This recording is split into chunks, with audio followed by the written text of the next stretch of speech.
নন্দীগ্রাম বিএনপির বর্ধিত সভা বগুড়া থেকে জানাচ্ছিলেন আমাদের প্রতিনিধি তানসিন আলী মন্টু।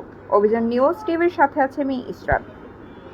বগুড়ার নন্দীগ্রাম উপজেলা বিএনপির নির্দেশনায় ৩ নং ভাটরা ইউনিয়ন বিএনপির কর্তৃক আয়োজিত একটি নির্বাচনীয় বর্ধিত সভার আয়োজন করে ৩ নং ভাটরা ইউনিয়ন বিএনপির সভাপতি শাহ মোহাম্মদ আল হেলাল।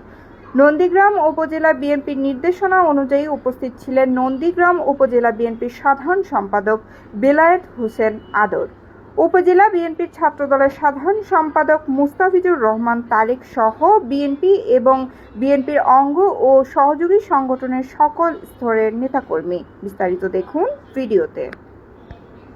যদি সভাপতি না থাকে থাকবে না, সভাপতি আপনাদের নেতৃত্ব দেবে। সভাপতি ছাড়া, সেক্রেটারি ছাড়া, সাংগঠনিক ছাড়া 10 জন লোক দেবেন। নিজের ক্ষমতাকে নিজের পায়ে রেখে দাঁড়ানো, আর সব ক্ষেত্রে সবকিছু মেসেজ যাবে থানে শেষে জানাবে, আর সবার পরে পরে এই জিনিসটা মেসেজ অতি দ্রুত। আর একটা কথা, ভোট চাও আমাদের। আমি বলবো যে থানা বিএনপি আমাদের সময় যদি কম দিয়েছিল, কিন্তু আমাদের ভিন্ন সময় লাগিয়েছে। কি বলেন? আমরা